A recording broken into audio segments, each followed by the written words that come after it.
He often said he fell in love with goddesses, but then took particular pleasure in turning them into bedfellows. She was sure that wouldn't happen to her.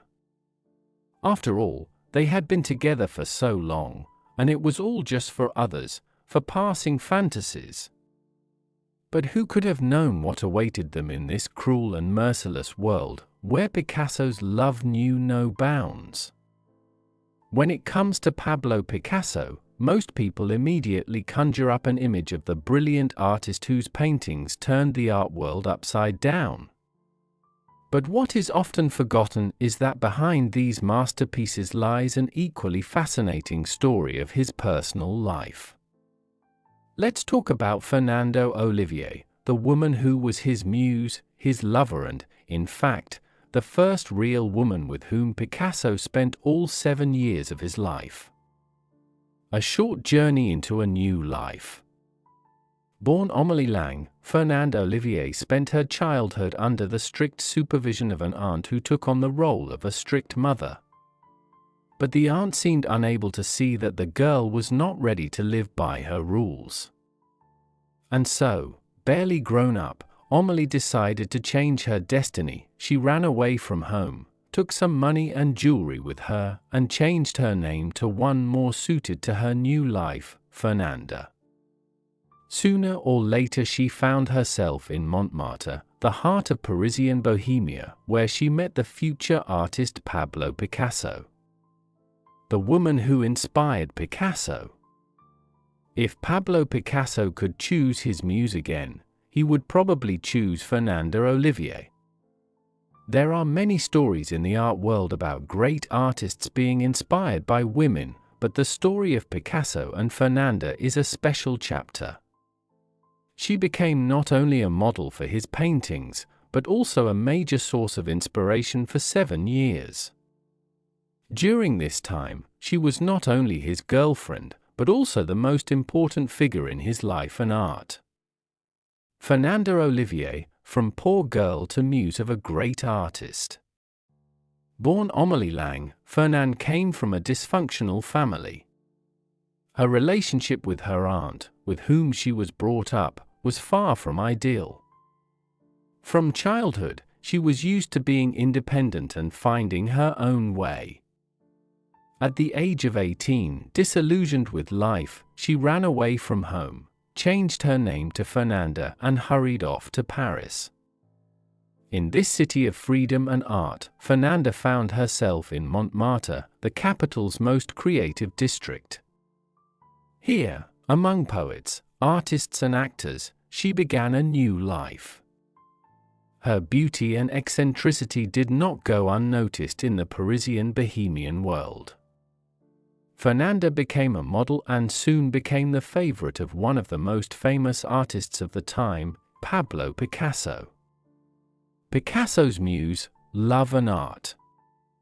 Picasso was always inclined to see women as more than just romantic partners. He referred to women as goddesses or bedfellows, depending on their place in his life. Fernande Olivier was certainly a goddess. She was the first woman with whom Picasso had a long and deep relationship, a transition from fleeting infatuation to true love and partnership. Picasso painted Fernanda again and again. Her images filled his canvases at different stages of his career. He created around 60 portraits of his beloved, each reflecting a different emotion and relationship, which in turn spoke of the strong bond between artist and model. Fernanda was not only his model, but also the inspiration for his work. In her eyes he found the spark that ignited new ideas in him. Few people know this, but much of Picasso's work during this period was related not only to his personal experiences, but also to what he was experiencing in his relationship with Fernanda. For him, she was both an object of love and an object of creativity, both a source and a torment, because, as we know, the artist often embodied his inner feelings in his paintings. A woman who remained independent. Although Fernanda was influenced by Picasso, she never lost her independence. She disagreed with the artist's idea that a woman should only be in his life as a source of inspiration. Picasso, like many other men of the time, was often frustrated that the women he chose did not completely submit to his wishes. But despite all the frustrations, Fernanda Olivier maintained her freedom. She did not arrange scandals, demand confessions, or try to control Picasso. Perhaps that is why their relationship lasted so long. She gave him space to create, and he, in turn, never lost his inspiration, creating new masterpieces. Secrets and predictions.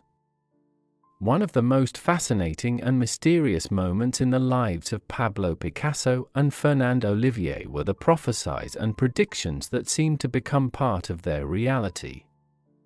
Strange as it may seem to people who are used to seeing the artist only as a brilliant creator, Picasso was no stranger to the mystical and the irrational.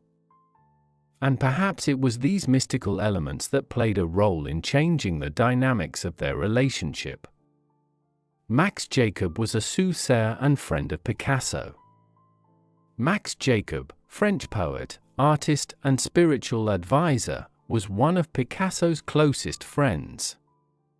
As well as being an accomplished artist and poet, Max was known for his unusual hobbies, astrology and fortune-telling. It was he who made the prediction that may have been one of the most important turning points in Picasso and Fernanda's lives.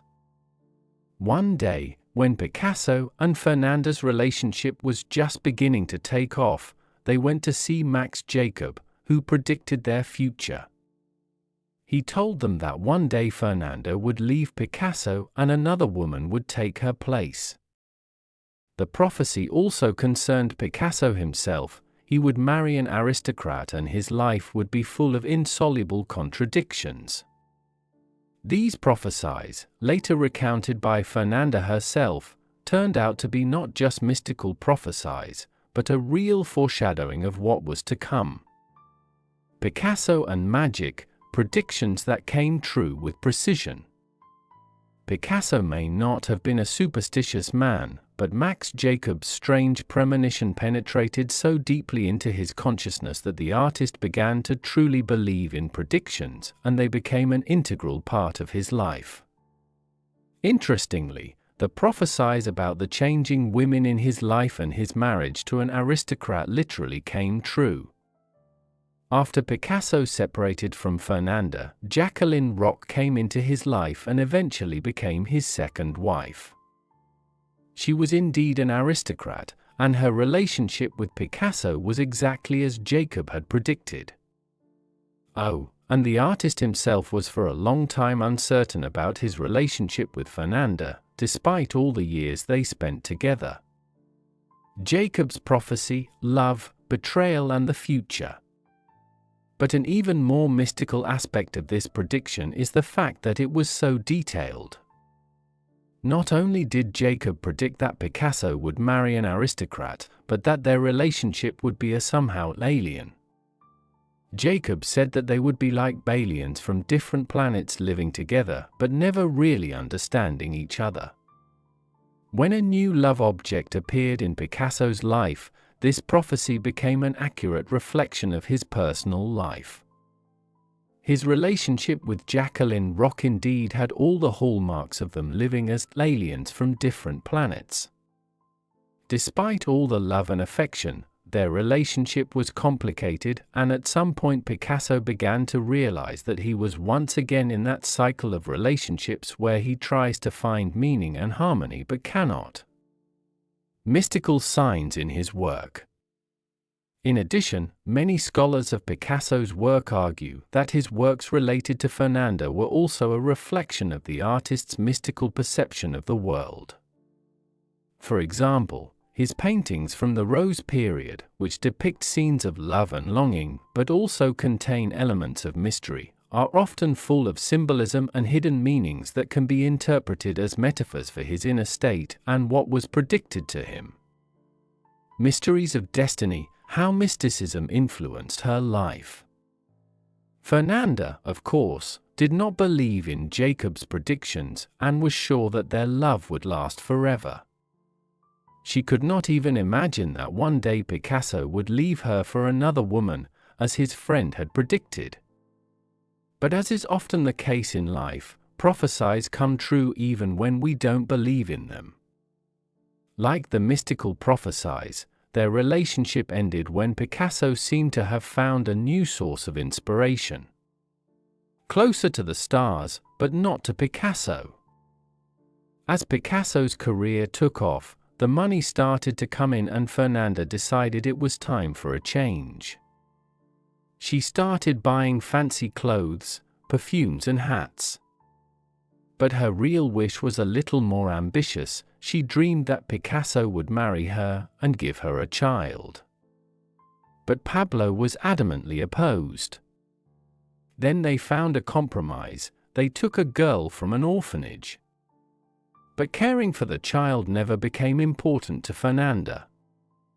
In the end, Picasso simply left the girl on the street and walked away without looking back. The end of the relationship. After 7 years, Picasso and Fernanda broke up. She was no longer a source of inspiration for him, and their feelings had dried up. But she did not immediately disappear from his life. Fernanda wrote a memoir in which she talked about her life, their relationship, and Picasso as a person. It was a gesture of desperation, but Picasso was adamant that he did not want such personal details to be made public. He tried to dissuade Fernanda, but eventually began paying her a pension after learning of her illness. Just like in the cinema. When Fernanda died in 1966, her memoirs were published. Picasso, of course, wasn't thrilled that his private life had become public knowledge.